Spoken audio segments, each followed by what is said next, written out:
10 trillion Uganda shillings. That is the amount of money lost annually to corruption in Uganda. The last 2 weeks have seen a series of protests erupt throughout the country in regards to the anti-corruption movement. A number of youth have taken to the streets in the March to Parliament movement in a protest against corruption in this country. Now we have seen about 100 of them be arrested, over 100 rather, be arrested, remanded and put in Luzera prison as the court processes ensue. Now the question today is, what is the role of women in this fight against corruption? Where are their voices? How should they stand? So my name is Turiho Danita. Good afternoon. Welcome to Women Speaking. With me, I have a distinguished panel to break down this conversation, whom I shall let introduce themselves. From my close left to going out. So, Honorable, kindly introduce yourself. Introduce myself? Yes, I'm Miria Matembe. You know me. What more? Thank you, Honorable. Yes. Yes, thank you very much. My name is Nantongo Bashira. I'm a former parliamentary candidate in Bashira North constituency and currently working with Islamic University in Uganda. It's a pleasure being here. Good afternoon, viewers. I am Faridah Lule, and I am currently the Executive Director of Shahidi Foundation Uganda Limited. It's a new organization that is going to come into the space. You can watch it out. Thank you, Faridah. Now, Faridah, I would like to open this conversation with you. I recently had a conversation with a friend, and he mentioned something that is really interesting. He said, until you started speaking about corruption to me, I did not know the state. I knew people were stealing, I knew things were happening in this country, but I didn't know exactly what was going down. So right now I want us to contextualize the conversation for the man down there to understand what exactly corruption means. We've had people come to the street and say, when you steal this amount of money, you're making sure that this number of hospitals don't get aid. When you steal this amount of money, you're making sure this doesn't go on. I want you to understand what 10 trillion means to us, why we should care about this conversation, why corruption matters. Thank you and our viewers for being with us this afternoon. Corruption is a very big thing to our economy, to each one of us. You might think that you are earning big and doesn't care, but one time it will get to you. When you see people stealing money, you won't understand. You think that maybe they are stealing money that does not belong to us. Maybe they are picking it somewhere, but it is your money. Mm-hmm. And somehow, somewhere, that money is supposed to help you. Mm-hmm. For example, if my mother is in the village and she gets maybe an emergency, they will not rush my mother to Kampala. Even if I have a lot of money, it will take a lot of time to rush her to Kampala, meaning she'll have to go to the nearby health center. So if that health center does not have the facility, does not have the money, the requirements and everything that is supposed to facilitate the health center to function well, to help those people who are actually in need, that means that we will not have better services. Mm-hmm. The person you see stealing from the government treasury or from the government itself is stealing your own money that is meant to help you get those small services that you are actually paying for through taxes. Mm-hmm. Thank you so much, Faridah. Honorable Miria, I would like to bring the conversation to you. One of the most interesting things that has been talked about of late is that right now we have 3 women in some of the top positions in this country. We have the Prime Minister, the Vice President, and the Speaker of Parliament as the top leaders in this country. And yet this country has reached a state where corruption is at an all-time high. It is everywhere. It is something that cannot be ignored. So I want to understand, a lot of people have been saying, oh, now that we have women in power, now the corruption is at an all-time high. The conversation has been switching to a sort of gender imbalance angle. I'm going to interrupt you because yes. I don't want that nonsense. Yes. Corruption is not tagged to men or women or youth or anybody. Mm-hmm. There are individuals who are corrupt, mm-hmm. whether they are men or women. they are corrupt, and that's it. But I want to leave that aside, and for me, I want to put the whole issue of corruption into the real context, because you said that the rural people, down people, should understand what corruption is. Let me tell you, in Uganda, corruption has become a system of governance. The system of governance in this country is corrupt, and therefore corruption is so wide. Because people who are in the rural area, what they think, when you give a bribe, that is the only corruption thing. But why are you giving a bribe? You are giving a bribe because the system has broken down. And for me, I want to base it onto the issue that when President Museveni took over power, with all of us who were in that system, we had a vision, we had a mission. Now, down the road, the president, chief of the government, lost out on the vision, and he loved power more than his vision. He loved to stay in power permanently than his vision. And by doing that, he opened the door to the sharks. Because if you want something so much, then whatever happens is you will do it, as long as it helps you to sustain that what you want. Therefore, because of that, the system of governance in Uganda, which is run on nepotism, patronage, ethnicity, election rigging, and bribery all over the place. Because now the government comes to power through corruption. And therefore, if by bribing voters, by bribing, buying voters, by all the bribing and buying voters, then the corruption within the electoral commission, where you elect, where you elect people who are not going to run the elections properly, because there is no freedom of institutions, because the power and authority of all institutions in this country have been captured by the executive. So, in order to stay in power, what the president does, it does not matter whether anybody is capable or not, but there must be nepotism. Who is the one who gets what to do. And if who is the one who gets what to do, then people would want to get those jobs. They also pay. They can't get the job, they've got to corrupt those people who are to give jobs. That is nepotism. And then in the end, the people who are in office are not the capable or intelligent or wise people that are meant to work, but those who are relatives, they know who, and their purpose is to make sure, patronize the governance of this Uganda. And then the system of patronage, which really has been terrible. Because the president wants to stay in power forever, he must keep people to himself. That's why you see all this, for instance, division of the districts, division of the RDC, the deputy RDC, the whatever, all these things are all corruption. Me, I look at it as corruption, because you have some ministers. Ministers are supposed to advise you. You reshuffle your cabinet and you appoint. Because those have advised you, I wouldn't say that they have failed. Ministers are not supposed to stay forever. Nobody is supposed to stay in a position forever, especially the politicians. So they have advised you for 2 years. After 2 years, you reshuffle the cabinet and you put new ministers. Why do you retain those as advisors? What advice are they giving you? You have a full cabinet, but behind every minister, there is one minister who was removed, but she's advisor to the president.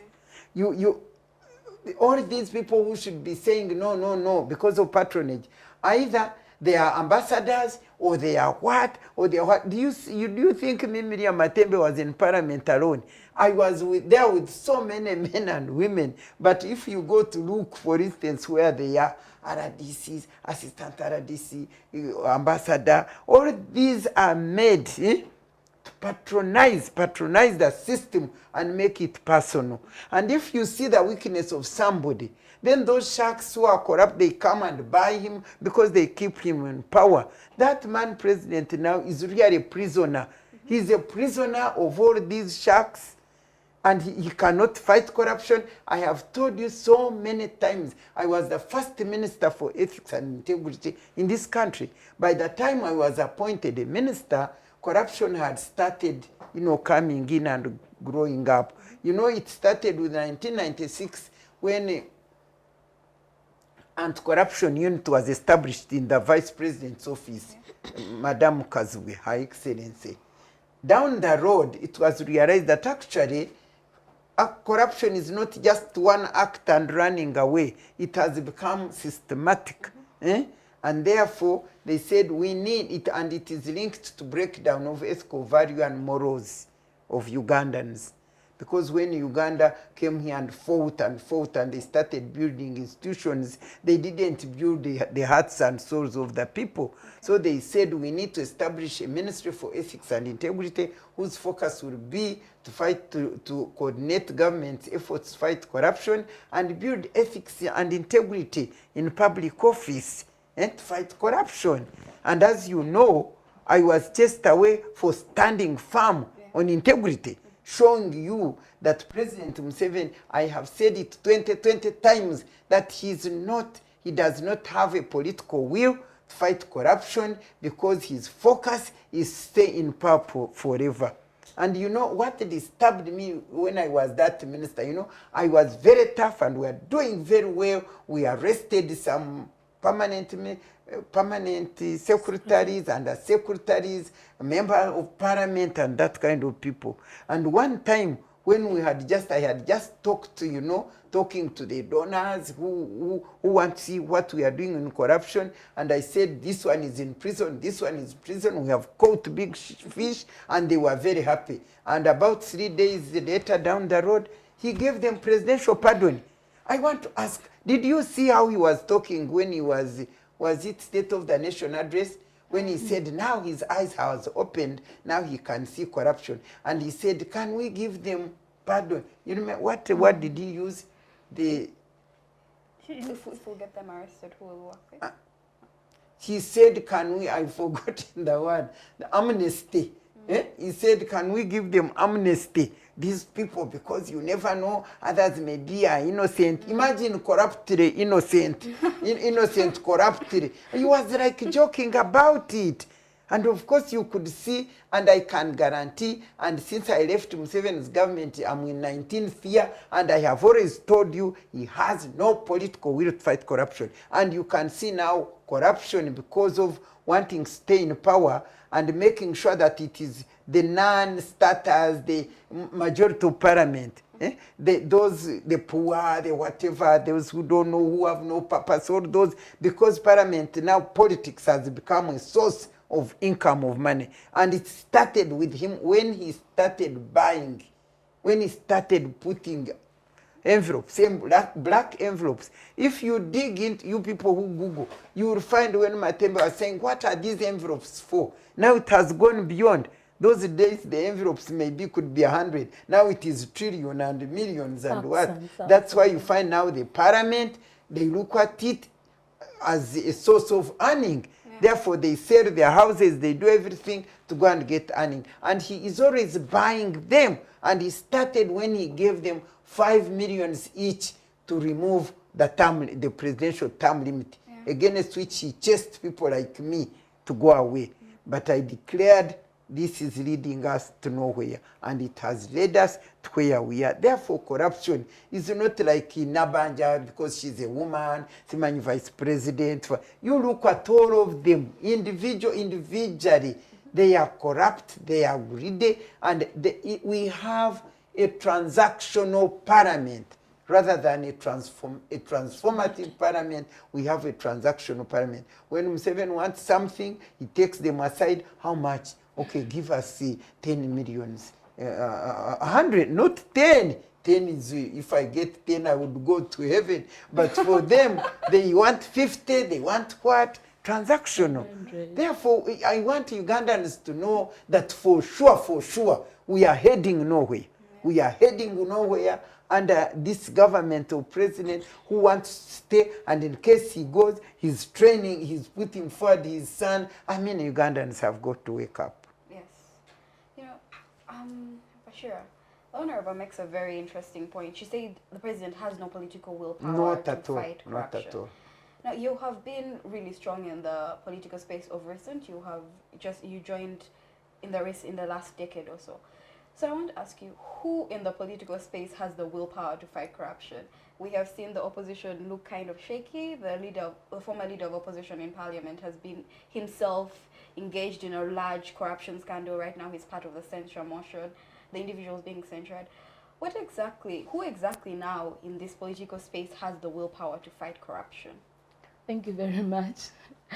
Actually, that is a very, very touching question. When you look at it, you find that it is the role of the people, not just the people in offices. Actually, it's not tagged to anyone that Museveni should tackle corruption, that Vice President should do this, Speaker should do this. We, the people, should stand and show people that we need, especially these that are in offices, that we need the change that we want to, achieve. And I want to say that even when we are in our families growing up, your father does not see that your shoe is toning, apart from when you reach and be like, Dad, my shoe is ABCD. Are you getting it? And if Dad is not doing something, then obviously there is something you have to do about it. So why am I giving this example is that I'm actually proud of the young people that marched to Parliament, and I really thank them for their bravery. And I want to assure them that we are all standing with them, and we are all doing the best it takes to ensure that we fight this corruption.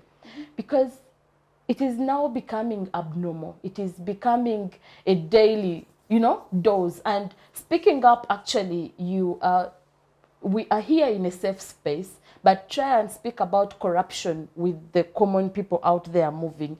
They can even bypass you or not even comment about something. They look at you as maybe someone who is now bringing about chaos. So even speaking up right now is becoming a threat. When you speak up about something, you're becoming a threat. So it is supposed to be us to stand and change the systems that we are actually suffering in, because we are suffering. You mentioned a very important point. Now, I want to understand, because I think you and I have had a similar upbringing. We were born in the last century. We have joined university. We have had the privilege to join university, and we have had the privilege to study. Now, one of the things I have noticed is that people of our distinct age group, there is a certain laxity in regards to the conversation of corruption. And it feels like it's a bit of there's a gap to reach them. Now, we always talk about reaching the people on the grassroots, and that is really, really, really phenomenal. But before we reach them, how do we reach our peers? How do we speak to each other? How do we make people understand that this is what is happening to you, and this is what you should do? To the people who are engaged on social media, the people who are engaged in those classrooms, the people of our generation. Thank you very much.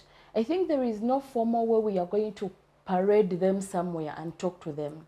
But if we do this on our daily basis and our will, making, familiarizing with these young people and talking to them. I personally, whenever I lecture these young girls, I spare some good 20 minutes just to talk about the real world, telling them about what is expected of them as young women that are going to move out there as teachers, perhaps, and preparing them for the harsh world ahead. So these common conversations, I also, by the way, have an initiative, Talk to Bashira, that basically moves around schools, secondary schools, and sometimes universities.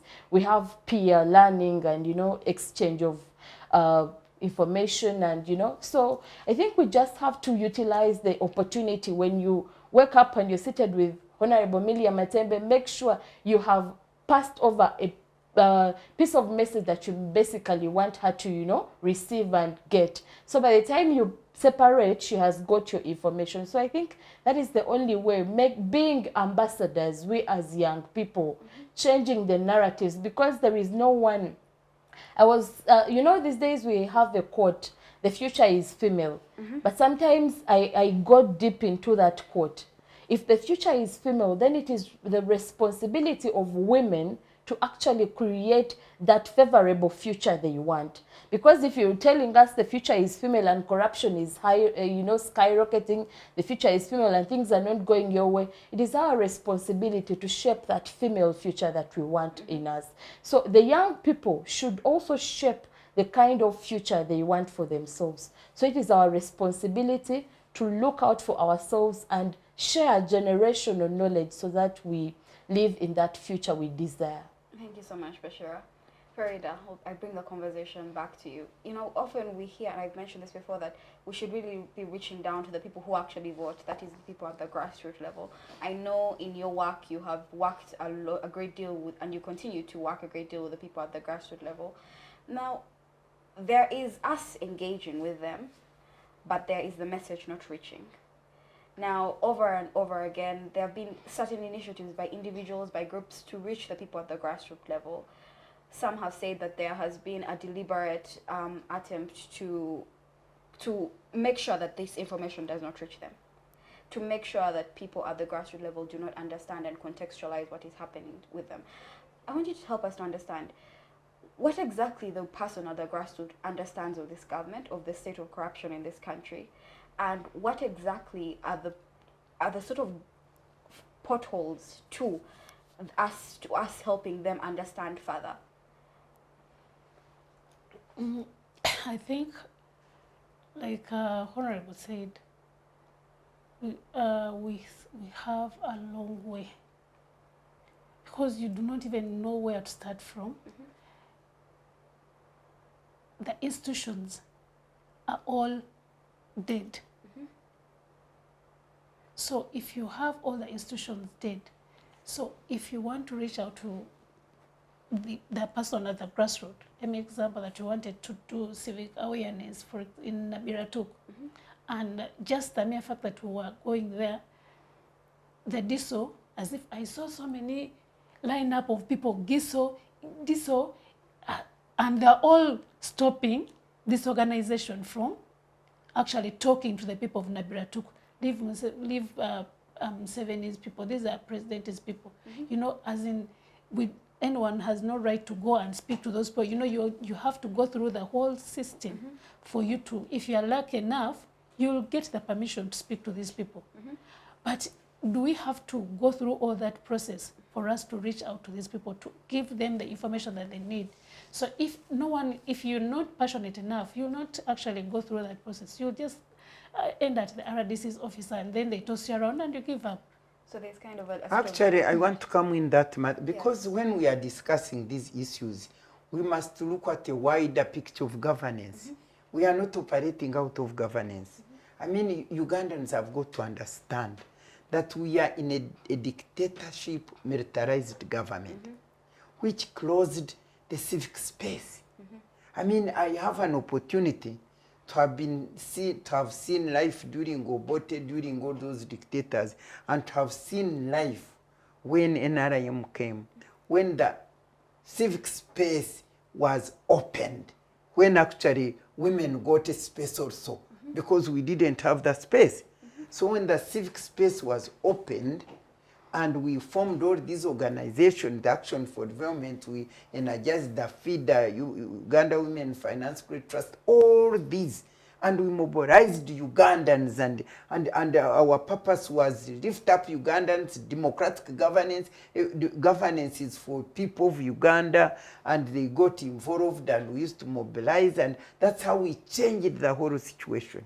But now, if the civic space is closed, and people's mouth is shut, like for instance, when you say women's movement, where is it?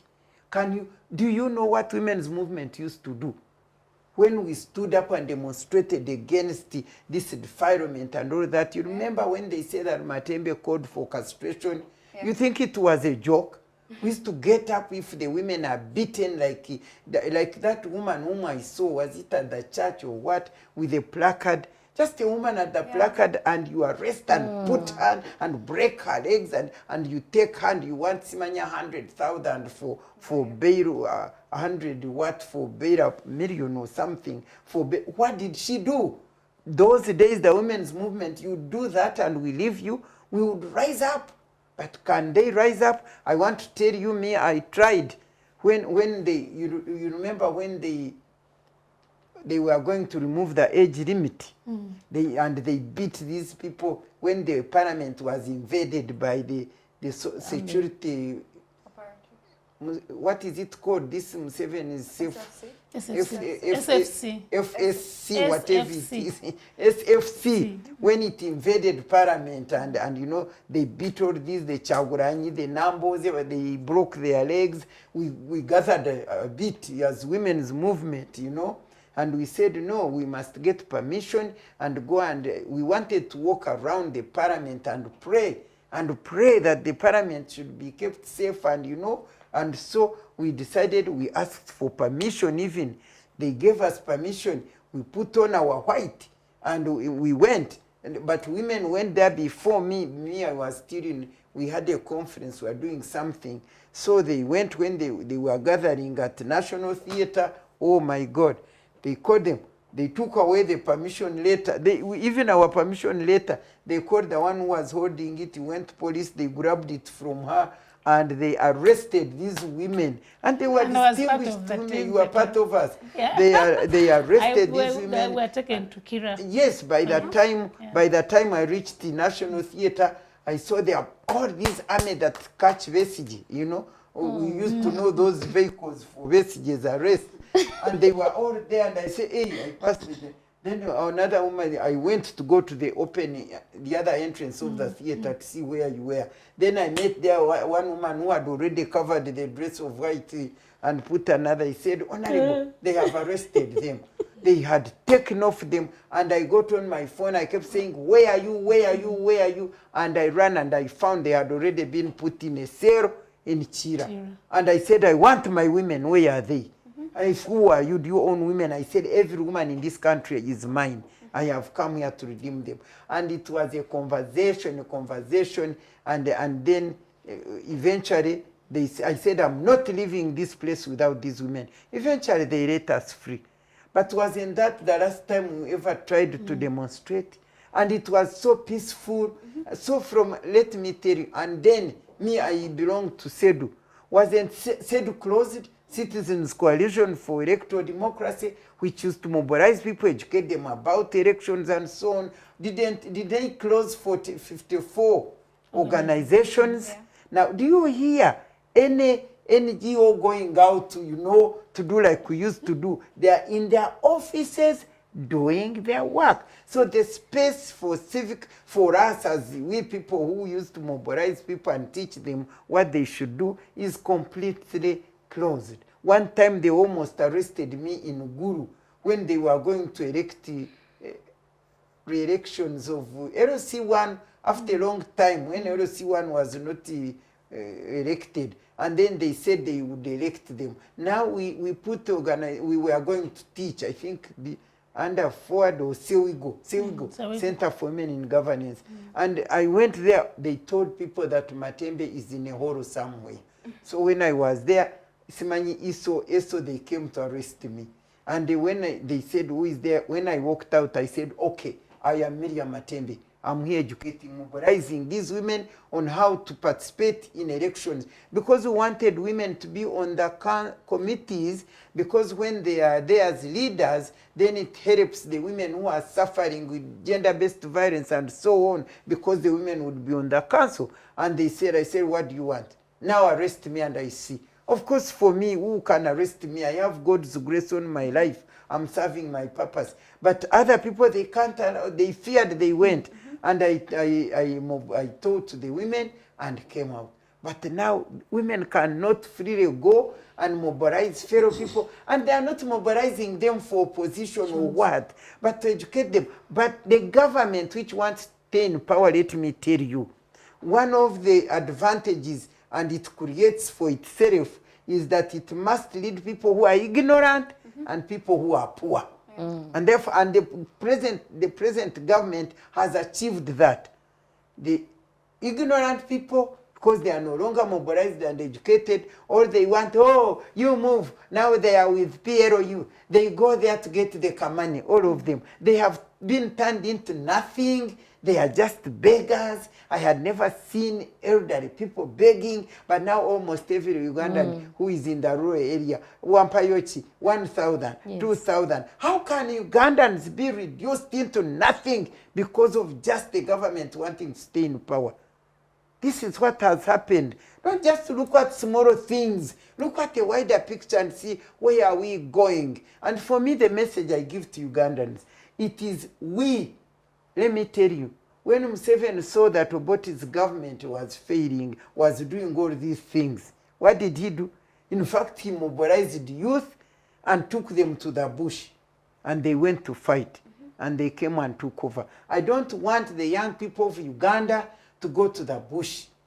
Because he used to tell us, like Jesus died for us on the cross, other people dying for us again. He came and took over for total transformation. So no more Ugandans should go to the bush to fight against this government.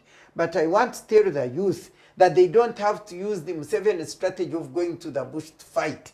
They have now modern technology. They have what? They have information. They are knowledgeable. They are tempted to demonstrate more of in support of him. Doesn't he call the young people Bazukuru? Yeah. How can a grandpa, a judge go and arrest Bazukuru and take them into prison and they are tortured the way they are tortured? That should open their eyes. That calling you Jaja, you young people, calling you Bazukuru is a lie. They are lying you. You are not Bazukuru at all. Get up and know you are not Bazukuru, and stand up and know that you need to deliver this nation for your generation. But what I'm saying is this, crucial to that, the young people need to know that there is a problem. The young people need to know that this is their generation.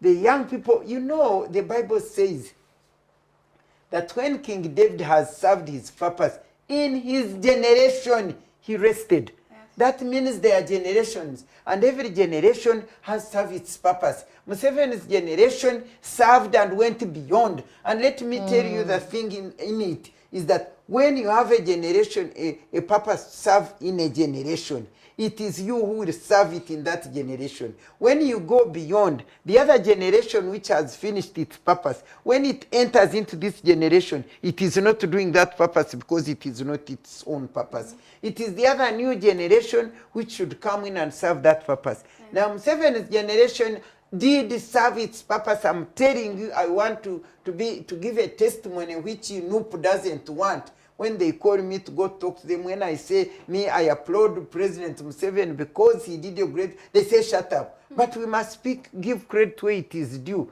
I want to say that by the time President Museveni's government took us in 1986, Uganda was under a ditch. But within 10 years, actually, the first 10 years before the constitution was made, the country was now back on the platform. Yes.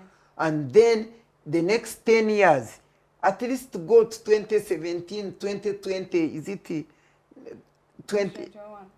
No, like in 96, up to 203 or 201. There, we were doing something. We were doing, but when the idea of staying in power came into his head, and the 2003 removed the term limits, then things went wild. He lost it. He should have finished that time. Yeah. Now he has taken the generations of 4 people. Let me tell you, allow me to use this although it is personal. I saw President Museveni's grandchild. And actually that grandchild is a daughter of my very young sister friend. Because we grew together from the same village and everything. She's like my grandchild also. But you can imagine, when Museveni came to take power, that very daughter of his, who married the son, Karujiri, Karujiri, whose mother was like my sister. That girl was, I don't think she had even reached senior one. The one who has now graduated at the university. How many generations are those? 3. That the child who had not even reached senior one when you took over power has now graduated and you are still in power. What are you doing in power? You people, when you see the president, what value real at that age, and getting the Minister of Education, his wife 73 years, and getting his son, the chief commander, nepotism, tribalism, ethnicity, all this, Ugandans, me at least, I'm playing my role. Speaking. And when it comes to action, I also take action. Those people whom they torture, whom they do what, I go and follow them and see what is happening. Yeah. So my core is that every Ugandan, especially this new generation, please wake up. And wake up. Unless you know that there is a big problem, you sleep, you continue sleeping. They've got to know that the problem is just too big, and wake up and say, what can I do in myself? Because each individual should know that the problem is so big. Number 2, we must pray. When I say people pray, they laugh at me. But God is the creator of this nation. God can never fail to do anything. But when you call him, God says, call upon me and I will deliver your nation. Call upon me and I will deliver your nation. When you call upon God and ask him, in this bad situation, what is my role? God will tell you your role. I'm saying this to everybody listening to me. Don't just sleep. People have, let me tell you what has happened to the youth. Those who have managed to study, get jobs, and see that this thing is disturbing them, they have opted to go and sit at their jobs and work, get whatever they get, and forget, because what do? They don't want to die. They can't mobilize. They say, what do we do? Now, the other youth who cannot get jobs in Uganda have decided, let us go to be slaves in other countries. Yeah. I have never seen, we suffered a lot as Ugandans, but sell our children as slaves, I've never seen it. So they go to be slaves. The other youth who have remained here have taken to drinking, have taken to marijuana, and they are getting lost. You see, because of the system of governance. But now what I see as young people who know technology, you can mobilize in such a way that you get to do things together. If it means with your information you go house to house, what to what, talking to people, explaining to those people who haven't seen the situation, down the road, we may secure something, God being our helper. But don't just sleep. Don't just say, Matembe, like they call him, hey, Matembe, activist, now what are you doing? I say, shut up. What am I doing? What about yourself? Okay. Do I have to activate you in order to work? In fact, I'm here to activate Ugandans to rise up. The nation is going. You can't have a parliament which is just a transaction. They are just, I don't want to abuse them. But they are desperate, they are helpless, because the parliament was taken over by the president together with the speaker. You have seen the speaker kneeling before. How can a speaker of parliament, the second institution of the state, kneel? They just like cows or cats before parliament, before president. And then also ministers, when he chooses, he chooses fish. Fishermen and women. Fishermen and women. Yeah. You bring them to, I saw one minister in North there. Who am I telling his people? And they had mobilized. We have ever become ministers. When you become a minister, you mobilize all the constituency to come and say and thank the president for appointing you a minister. You are a minister because you are worth it. Yeah. I used to tell, when president used to say, my daughter, I say, excuse me, I'm here as your minister and I meant to advise you. and I'm a qualified lawyer capable of advising a president so that we can work. And so he would never call me my girl. But this girl, like Anita, the other day was saying, this parliament, they are there, information, they are joking, addressing the villagers who don't know the role of a parliament and demeaning parliament and say, that Anita is doing that. Maybe I'll give her another job. What is she doing in that job? I saw him on TV saying, Parliament, they are just chaotic. Information, order.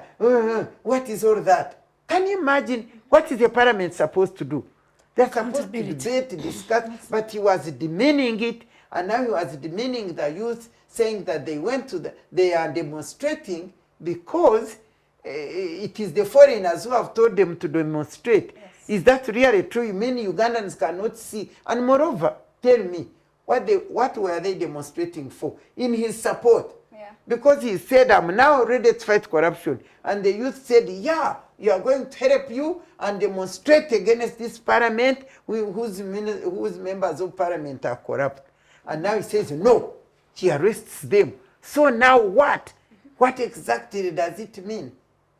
So rise up, each individual has got a role to play, because I want to tell you that in that push where Museveni fought, I lost uncles, I lost cousins, I lost brothers, I lost people. They died fighting for this nation. And now for us, if we go and sleep and say, what do we do? Then the nation is finished. Okay, thank you. Bashira, my next question goes to you. A lot of what has come out of this engagement has been that essentially what we have going down in this country is a full systemic issue. The entire system has been broken down, from the parliament to the executive to the judiciary to the local government. Everything, nothing is functional essentially in this country. Now, how do we fix an issue that is the system itself? Where do we start from? What should we look towards as a people? Thank you very much. I think it is very important to always go back to history and copy notes. When you look at different governments that have come not only in Uganda, but across Africa and the entire world, these are systems that have made, some of these systems have actually made people suffer. Some of these systems have killed millions of people, but it is us people that form the systems that we want. When you look at Hon.Dr.Miria was talking about how Uganda was in a ditch. It took Mr. Museveni, the president, and the people that believed in him, or the people that joined and supported him, who joined him and went to the bush to fight the same system that was bringing about the pain, that was actually killing generations. And yes, they realized it. But the problem now comes in when Honorable was saying that they have served beyond their terms. So I think the system is us. It is us, the Ugandans, that have allowed the system to do whatever it's doing right now. It is us, the Ugandans, that have allowed the health centers to lack medication. We have allowed the education system to drown, to keep sinking. Ask those people in offices, or ask those people serving in government, whether their children are schooling in the same system they are creating here. They don't even have the confidence in our education system. It is us that are actually benefiting from it. Look at the health system. I was actually in a conversation with a friend, and she was telling me that her aunt got some health issues, and she's working in the government. So she had to get, they call it an air ambulance, yes, to be flown out to Aga Khan.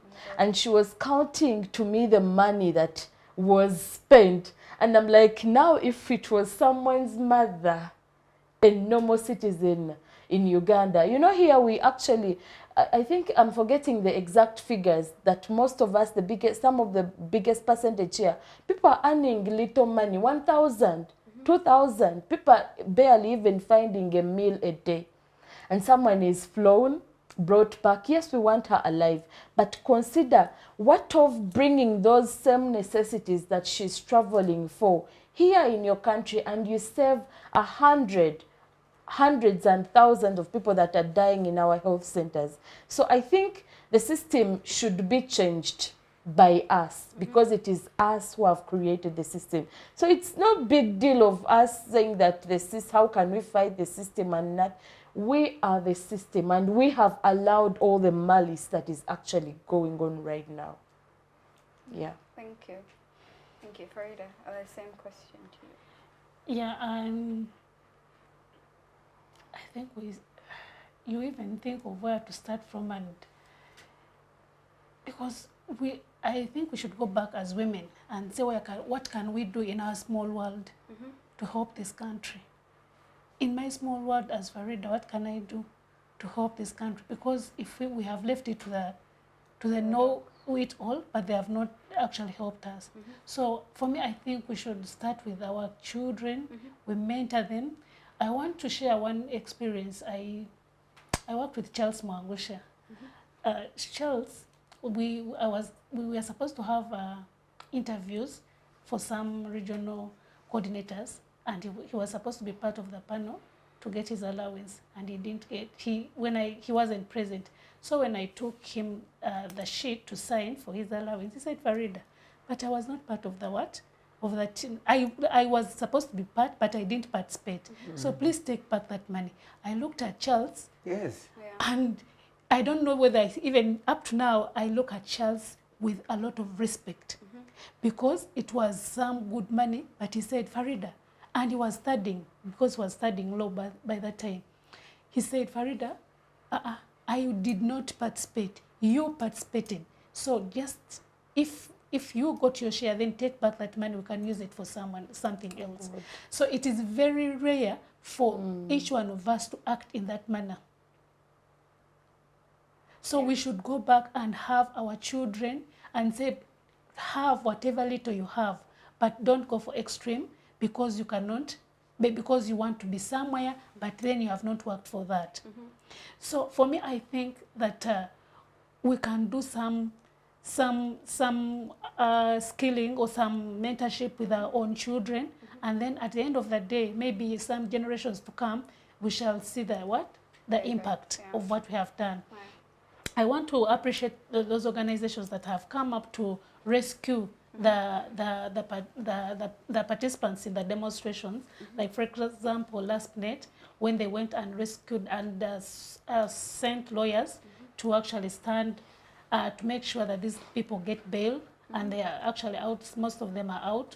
I think everyone, that's why I'm saying everyone can do something, like just the mere fact of aligning some lawyers to go and help these people who have been arrested to get out of bail, and arrange paperwork for them to actually get bail. That is also another achievement in that direction. And also I would like to ask Ugandans, because I was on one group, WhatsApp group, and then someone was praising Mpuga. I said, shut up. If he's eating, let him eat silence, because in Uganda, where I think that if someone is eating, you should just keep quiet and you don't talk while you're eating. So why Mpuga knows that, Honorable Mpuga knows that what he has done is actually absolutely wrong. But again, he's boasting, he's calling people religious leaders and making noise out of, as if what he has done is something good. And I am seeing some people, honorable people, in fact, I saw Honorable Segona praising, and it's not all about I love Honorable Miria Matembe. Honorable Miria Matembe is my friend. Because she has done what is against the law, I should say no, I should stand with her. If I know that she has done something wrong, I should speak it out. So I was telling this boy, shut up. Because what Mpuga did is wrong. Even not only Mpuga, even the rest. If we begin praising Mpuga, or if we begin praising Honorable Speaker Anita, and then we do not speak out the ill, even others who are stealing will say, okay, it is very okay. Even the child will not know, because we are aging and we have a new generation that is coming out. How are we helping other people to do it, to understand? So we really have to play our part in a small way, whether you shut someone up on your WhatsApp group, or whether you use your status to actually to curse these people who are actually stealing our money, because they are stealing a lot of money. Yes, just for example, 500 million, you give 500 million, that casino, to someone. In That is really upset. Because go to Ntungamo, go to Bushenyi, go to Butambala, go You to Kasimo Jinja, for what? go to What have you Kasimo for done? what? You've been getting allowances, you've been getting a salary. Yeah. So What why about you we give? people who worked for 30 years Yes. for this nation So what is and the went with no what is the Kasimo? justification of Kasimo? What have you done? What is Yeah. extraordinary that you have done for you to actually get Kasimo? Go to a Jinja referral hospital for God's sake. The patients are using torches, their phones, and they are not even sure whether they will get even medicine.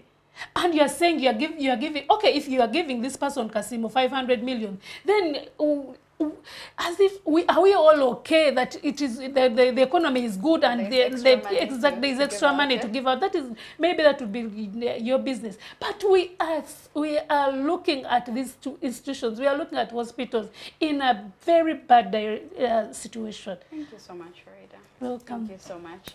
So we have come to the end of this show. Thank you so much, ladies, for joining us. You know, I want to say, as Farida says, Parting shot. Your parting each shot? individual, when it comes fighting corruption, your role, first role is don't be corrupt Yes. and don't allow to be corrupted. Yes.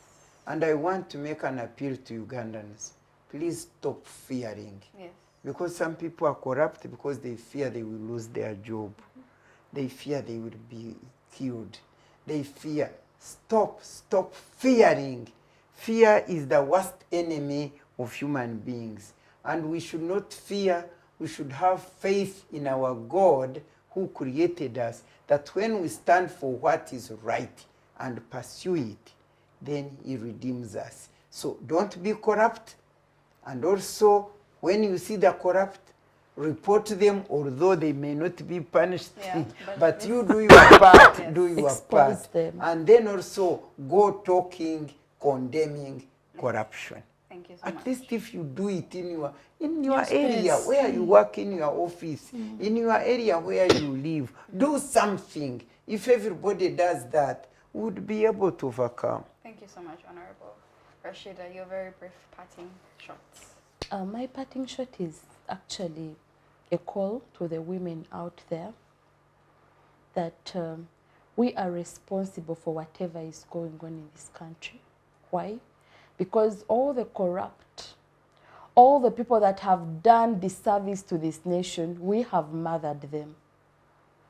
So it is coming back to the generation of the young women that are coming up, the young mothers, to make a difference. Sometimes, yes, it's not that whatever mistake we do, it is a responsibility of our mother, but they have the biggest part in grooming us and shaping us into what the world is going to see. Some of us have grown up to portray the image that whenever I walk, they'll just identify me. Before you even ask me my name, you'll know that I'm a Muslim. Yeah. Why? Because I've been nurtured to dress in a hijab.